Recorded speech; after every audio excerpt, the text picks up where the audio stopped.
Hey, I'm Andrew Hansen from digitalworth.com, and this video is a case study of a single article from one of our affiliate sites that in September 2019 earned $888. This wasn't a sale month, it wasn't a spike in earnings, this is just a high-performing article, and we wanted to take the time to try to demonstrate exactly what it's doing, how it's getting traffic, what kind of product it's promoting, and most importantly, what you can take away from all this to inform and hopefully improve your own affiliate marketing efforts from here on out. Real quick first, if you like this video, make sure you hit that like button and click subscribe so you see immediately when we release new videos on increasing your income with affiliate marketing. So, first things first, this article that earns more than $800 a month promotes a product, actually a handful of products, through the Amazon Associates program. It's one of those best of articles, the kind that you now see all over the internet. It's not this particular product, but it's something like the best toaster ovens of 2019, ranked and reviewed. Specifically, it's a variation of that kind of article that you could call a best X for Y article. Instead of just best toaster ovens, it would be something like the best toaster ovens for hot dogs. So it addresses someone who's looking for a product, but with a really specific desire in mind. And by doing that, it tends to get a higher conversion rate, allowing you to generate decent affiliate commissions even if the traffic is quite low. Here's the screenshot from Amazon for the month of September.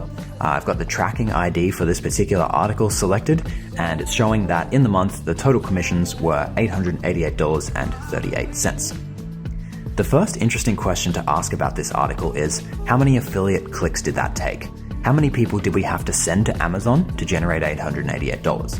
Well, over that period of time, the article generated 1,341 clicks through to Amazon. That means a literal earnings per click of 66 cents.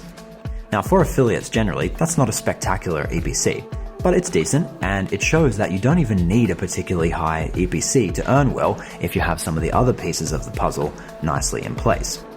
One such piece of the puzzle, and the next thing worth discussing about this article, is its traffic.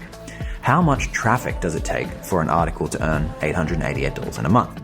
In this screenshot, you can see that in the month of September, this article got 2,215 visitors. On average, that's 73 unique visitors a day.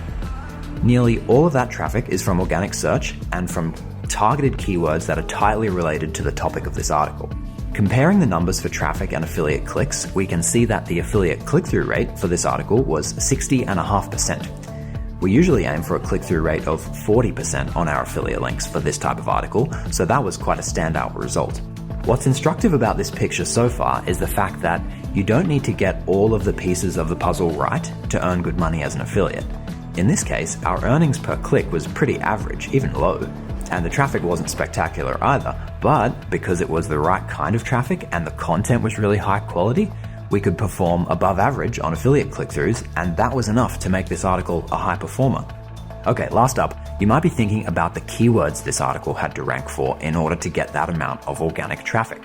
How many keywords does it need to rank for, and what search volume do they need?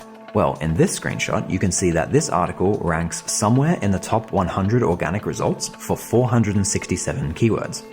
In terms of search volume, the keyword that brings it the most traffic has a volume of 2,300 searches a month. Also interesting, the top 2 keywords this article ranks for account for about 40% of its total traffic. Again, none of these numbers are very impressive. Being able to rank for a low volume, low competition keyword like that is something any of us could do. But that's kind of what makes this so great.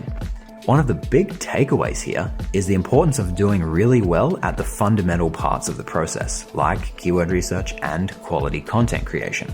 Okay, so what does this mean for you? If you're publishing content and doing affiliate marketing, you could use these numbers as benchmarks for your own efforts. For example, do the topics you're publishing content on have at least 5,000 searches a month spread across their top keywords? Do they have sufficiently low keyword difficulty scores? All the different keyword tools use different formulas here, but we use Ahrefs.com, and their keyword difficulty score for the terms you saw above was below 10, which tends to work well. So that's it for this video. I tried to keep this nice and short, but if you're looking for some more of the details, we published a blog post with this case study that goes into a little bit more depth on some of the more technical points. You'll find a link to that in the description below.